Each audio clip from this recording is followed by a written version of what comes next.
हम बचपन से हर साल एक भी मैच मिस किए बगैर आईपीएल देखते आ रहे हैं। हर किसी की एक फेवरेट टीम होती है, किसी को सीएसके पसंद है तो किसी को एमआई।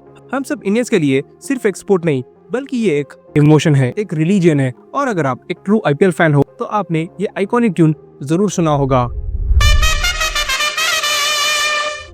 लेकिन गेम के पीछे का असली खेल कभी समझा है? जो ग्राउंड पे दिख रहा होता है वो बस ट्रेलर है, असली पिक्चर तो बैक स्टेज चल रही होती है। आपने कभी सोचा है कि आईपीएल पैसे कैसे कमाता है? और हर साल ये बड़े प्राइवेट टीम्स इन क्रिकेटर्स को करोड़ में खरीदते हैं, जबकि आईपीएल का विनिंग अमाउंट ही 20 करोड़ है। तो ये फ्रेंचाइजीज इस गैप को फिल कैसे करते हैं? क्या ये प्राइवेट टीम्स हर साल लॉस करती है? और सबसे बड़ा सवाल, आईपीएल को चलाता कौन है? क्या अगर मैं कहूँ कि आईपीएल इंडिया का मोस्ट प्रॉफिटेबल बिजनेस मॉडल बन चुका है तो क्या आप यकीन करोगे? As of 2024 Indian Premier League की वैल्यूएशन $16 बिलियन तक पहुंच चुकी है, जो मैनचेस्टर यूनाइटेड, डब्ल्यूडब्ल्यूई और न्यूयॉर्क यांकीज जैसे आइकॉनिक ग्लोबल स्पोर्ट्स ब्रांड से भी ज्यादा है। और हर साल आईपीएल 7,000 करोड़ का रेवेन्यू जनरेट करता है, लेकिन विनर्स को 20 करोड़ मिलते हैं और रनर्स को सिर्फ 13 करोड़, जिसमें से फिर टैक्स भी लगता है। That's not even 0.3% of total revenue. Shocking, right? तो बाकी का पैसा जाता कहाँ है? 2022 में आईपीएल के मीडिया राइट्स 48,000 करोड़ में बिके थे फॉर 5 years पीरियड। बड़े कंपनीज अपना मोटा पैसा आईपीएल में इन्वेस्ट करने के लिए बिडिंग कर रहे हैं, लेकिन आईपीएल से असली कैश कमा कौन रहा है? और आईपीएल के पीछे का यह $1 बिलियन बिजनेस एम्पायर ऑपरेट कौन करता है? आज इस वीडियो में हम डिकोड करेंगे आईपीएल का पैसा, पावर और प्रॉफिट का पूरा सिस्टम, क्योंकि ये सिर्फ क्रिकेट नहीं, इंडिया का सबसे प्रॉफिटेबल बिजनेस है। ये बात है मिड 2000s की, जब इंग्लैंड, ऑस्ट्रेलिया और न्यूजीलैंड जैसे कंट्रीज 2020 फॉर्मेट के मैचेस शुरू करने लगे। ये एक फास्ट पेस्ड फॉर्मेट था जिसमें क्राउड स्टेडियम्स में वापस आ रही थी और टीआरपी भी स्पाइक होने लगी। लेकिन उस वक्त बीसीसीआई इस ट्रेंड को इग्नोर कर रहा था। वो लोग अभी भी अपने ट्रेडिशनल फॉर्मेट और वर्ल्ड कप कैंपेन्स पर ही फोकस कर रहे थे। फिर 2007 में कुछ ऐसा हुआ जो किसी ने एक्सपेक्ट नहीं किया था। Indian business tycoon Subhash Chandra, जो जी नेटवर्क के फाउंडर है, उन्होंने $25 मिलियन के इन्वेस्टमेंट के साथ एक नया लीग शुरू किया जिसका नाम था आईसीएल, इंडियन क्रिकेट लीग। ये इंडिया का पहला प्राइवेट ऑर्गेनाइज्ड T20 टूर्नामेंट बनने जा रहा था। एसएल ग्रुप के जरिए टूर्नामेंट्स को मैनेज करना और जी के मल्टीपल सैटेलाइट टीवी चैनल्स पर उसका high quality broadcast and distribution करना। ICL fully tech enabled format में आया था, जिसमें real time match stats, HD broadcast और इनोवेटिव कैमरा एंगल्स जैसे फीचर्स इंक्लूड थे। और विनर टीम को $1 मिलियन का कैश प्राइज मिलने वाला था, which was a massive deal back then. By November 2007 ICL में 6 टीम्स आ चुकी थी, जिसमें इंडिया और इंटरनेशनल प्लेयर्स शामिल थे। टीम्स के पास प्रॉपर जर्सीज, कॉन्ट्रैक्ट्स और परफॉर्मेंस बेस्ड इंसेंटिव स्ट्रक्चर्स थे। एक मॉडर्न लीग की तरह सब कुछ सही चल रहा था, लेकिन बीसीसीआई इस डेवलपमेंट से काफी नाराज था, क्योंकि अगर आईसीएल सक्सेसफुल होता तो उसमें बीसीसीआई का जीरो रेगुलेटरी कंट्रोल होता। और इसी चीज को रोकने के लिए बीसीसीआई ने एक्शन लेना स्टार्ट किया। उन्होंने अनाउंस किया कि जो प्लेयर आईसीएल में खेलेगा उस पर लाइफ टाइम बैन कर दिया जाएगा। कपिल देव जैसे लेजेंड्स जो आईसीएल को सपोर्ट कर रहे थे, उन्हें भी नेशनल क्रिकेट एकेडमी से निकाल दिया गया था। बीसीसीआई ने अपने प्लेयर्स को आईसीएल में जाने से रोकने के लिए उनकी अर्निंग्स और मैच फीस बढ़ा दी। ये एक तरह का काउंटर इंसेंटिव मॉडल था, जहां प्लेयर्स को लॉयल्टी के बदले पैसे मिल रहे थे। धीरे धीरे सभी क्रिकेटर्स आईसीएल के कंपैरिजन में बीसीसीआई की तरफ आने लगे, और इसका एक मेजर रीजन था बीसीसीआई को इंटरनेशनल क्रिकेट काउंसिल से फुल रिकॉग्निशन मिला हुआ था, जबकि आईसीएल एक अनरिकॉग्नाइज्ड लीग था।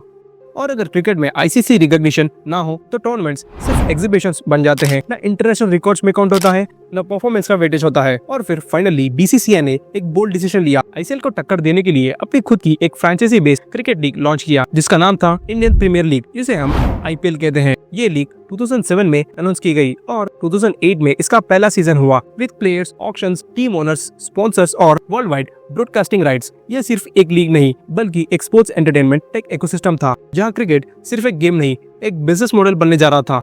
क्योंकि उस वक्त फेमस क्रिकेटर एमएस धोनी को चेन्नई सुपर किंग्स ने 6 करोड़ में खरीदा था और एंड्रे सिमंस को हैदराबाद ने 5.4 करोड़ में खरीदा। इमेजिन, एक क्रिकेट प्लेयर के लिए करोड़ की बिडिंग हो रही है। ये मॉडल एनबीए और प्रीमियर लीग जैसे फॉरेन लीग से इंस्पायर्ड था, लेकिन इसमें इंडियन तड़का था, जिसमें सेलिब्रिटीज, ब्रांड्स और क्रिकेट का इमोशन सब मिला हुआ था। हर फ्रेंचाइजी के पास एक प्री डिफाइंड सैलरी कप था, जिसके अंदर ही उन्हें अपनी टीम बिल्ड करनी होती थी। ये सैलरी कप मॉडल इसलिए था ताकि कोई टीम अनफेयर एडवांटेज न ले पाए और कंपटीशन बैलेंस रहे। और जब मैचेस स्टार्ट हुए तो ब्रॉडकास्टिंग ने गेम चेंज कर दिया। डीएलएफ आईपीएल का पहला टाइटल स्पॉन्सर बना। डीएलएफ उस टाइम की इंडिया की सबसे बड़ी रियल एस्टेट कंपनी थी, जिसने अगले 5 साल तक का टाइटल स्पॉन्सर कॉन्ट्रैक्ट साइन कर लिया फॉर 200 करोड़, जहां ये एनुअली 40 करोड़ पे करने वाले थे। और सोनी और वर्ल्ड स्पोर्ट्स ग्रुप ने ब्रॉडकास्टिंग राइट्स 8,200 करोड़ में खरीद लिए फॉर नेक्स्ट 10 years। ये उस वक्त का इंडियन क्रिकेट हिस्ट्री का बिगेस्ट मीडिया डील था।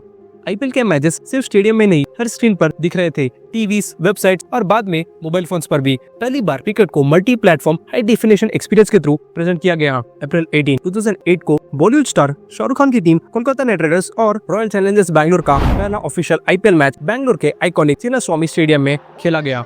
उस वक्त आईपीएल में सिर्फ 8 टीम्स थी, लेकिन एक्साइटमेंट नेक्स्ट लेवल पे थी और उस दिन आईपीएल ने ये प्रूव कर दिया कि ये कोई नॉर्मल टूर्नामेंट नहीं है। जैसे जैसे साल बदलते गए, आईपीएल का स्केल ग्लोबल होते गया और नए फ्रेंचाइजीज भी ऐड होने लगे।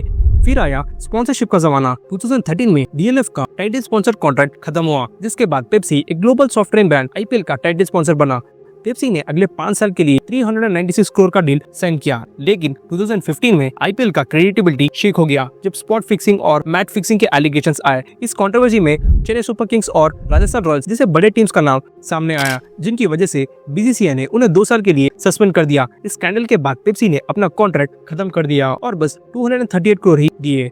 फिर एंटर हुआ चाइनीज मोबाइल ब्रांड वीवो। 2016 में बीसीसीआई नए टाइटल स्पॉन्सर्स के लिए थोड़ा स्ट्रगल कर रहा था, तब वीवो ने 200 करोड़ में 2 साल का कॉन्ट्रैक्ट साइन किया। पार्टनरशिप सक्सेसफुल रही तो 2017 में वीवो ने अगले 5 साल के लिए 2199 करोड़ का रिकॉर्ड ब्रेकिंग कॉन्ट्रैक्ट साइन किया।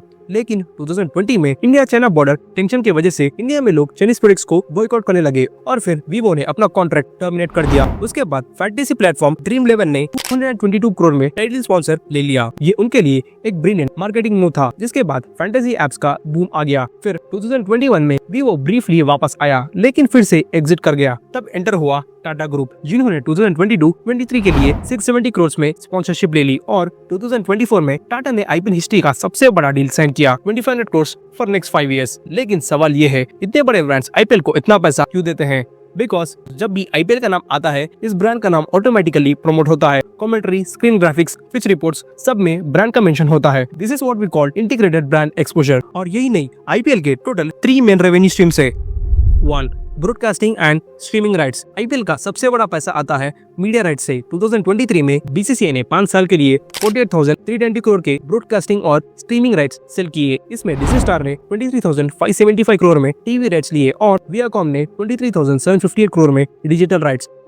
2. Title sponsor and brand partnerships. बड़े ब्रांड्स जैसे टाटा, ड्रीम 11, पेटीएम, क्रेड हर साल आईपीएल के साथ अपना नाम जोड़ने के लिए करोड़ में इन्वेस्टमेंट करते हैं। सिर्फ टाइटल स्पॉन्सर ही नहीं, हर pitch report, time out, boundary replay, सब एक स्पॉन्सर्ड मूवमेंट होता है। ये सब ब्रांडिंग, स्मार्ट प्लेसमेंट और विजिबिलिटी के लिए होता है, जिसे आईपीएल का ब्रांड एसोसिएशन रेवेन्यू कहते हैं।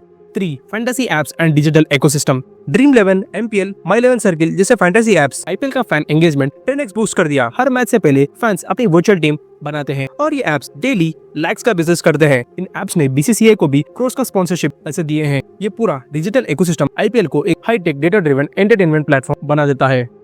अब बात करते हैं कि ये पैसा जाता कहाँ है। आईपीएल के टोटल ब्रॉडकास्टिंग, स्पॉन्सरशिप और डिजिटल इकोसिस्टम से आई हुई इनकम का 50% बीसीसीआई रख लेता है, जिसे वो अपने operations, infrastructure development, tech upgrades और एडमिनिस्ट्रेशन के लिए यूज करता है। बचे हुए 50% इन आईपीएल फ्रेंचाइजीज को इक्वली डिस्ट्रीब्यूट कर देता है। इसका मतलब ये है कि हर टीम को लगभग 500 करोड़ तक मिल जाते हैं बिना एक मैच खेले। इवन बॉटम रैंक टीम को भी सेम अमाउंट मिलता है। लेकिन फ्रेंचाइजीज का रेवेन्यू स्ट्रीम सिर्फ यही तक लिमिटेड नहीं है, उनके पास और भी डाइवर्सिफाइड रेवेन्यू स्ट्रीम्स होते हैं। 1. Team sponsorships. फ्रेंचाइजी अपनी जर्सी के front, back, helmet, caps, pants, training kits पर ब्रांडिंग स्पेस बेचती है। ये sponsorship value team popularity, brand positioning और जर्सी प्लेसमेंट पे डिपेंड करती है। Top teams like CSK and RCB सिर्फ स्पॉन्सरशिप से 80 to 120 करोड़ पर सीजन अर्न करते हैं। 2. Ticket sales. मैच के टिकट से भी फ्रेंचाइजी अर्न कर लेता है। टिकट प्राइसिंग डिपेंड करता है कि कौन सी टीम कौन से स्टेडियम में और किस ओपोनेंट के अगेंस्ट खेल रही है। High demand matches like CSK versus RCB में टिकट प्राइसेस ऑटोमेटिकली हाई हो जाते हैं। इन टिकट सेल्स का मेजर शेयर फ्रेंचाइजी के पास जाता है और बाकी state cricket association, stadium authorities और बीसीसीआई के बीच स्प्लिट हो जाता है। 3. Merchandise sales. टीम्स अपने फैंस के लिए jersey, caps, mugs, posters, phone cases जैसे आइटम्स बेचते हैं। ये एक फैन ड्रिवन रेवेन्यू स्ट्रीम होता है। Popular teams like MI and CSK अपने फैन बेस की वजह से हर साल 10 to 20 करोड़ कमा लेती है। 4. Prize money. ये परफॉर्मेंस बेस्ड होता है। विनर टीम को 20 करोड़ और रनर को 13 करोड़ मिलते हैं। बाकी टीम मेंबर्स के लिए भी परफॉर्मेंस के बेसिस पे अलग अलग स्लैब्स होते हैं। इतने सारे रेवेन्यू स्ट्रीम्स होने के बाद भी ये टीम्स सिर्फ प्राइज मनी के पीछे क्यों भागती है? क्योंकि जो टीम जीतती है वही हेडलाइंस में होती है, वही सोशल मीडिया पे ट्रेंड करती है और वही ब्रांड फैंस की फर्स्ट चॉइस बन जाती है। बेसिकली मोर visibility means more brand equity, better engagement और हाई वैल्यू स्पॉन्सरशिप्स। तो दोस्तों आईपीएल आज सिर्फ एक क्रिकेट लीग नहीं बल्कि $1 बिलियन एम्पायर बन चुका है, जहां बैट और बॉल के बीच एक प्योर टेक ड्रिवन इकोसिस्टम चल रहा है और इस लीग के हर मैच के पीछे करोड़ का दाव लगा हुआ होता है। आप जब भी आईपीएल देखो समझ जाना ये सिर्फ एक गेम नहीं, ये पैसों का हाई वोल्टेज मैच है। और FY24 में आईपीएल की 10 फ्रेंचाइजी टीम्स का कंबाइंड रेवेन्यू 4,670 करोड़ से 6,797 करोड़ तक पहुंच गया। इससे ये मालूम पड़ता है कि आईपीएल सिर्फ एक बैट बॉल का गेम नहीं बल्कि $1 बिलियन इंडस्ट्री बन चुकी है। आपकी फेवरेट टीम कौन सी है? कमेंट्स में जरूर बताइए। दैट्स इट फॉर टुडे, मिलते हैं अगले वीडियो में।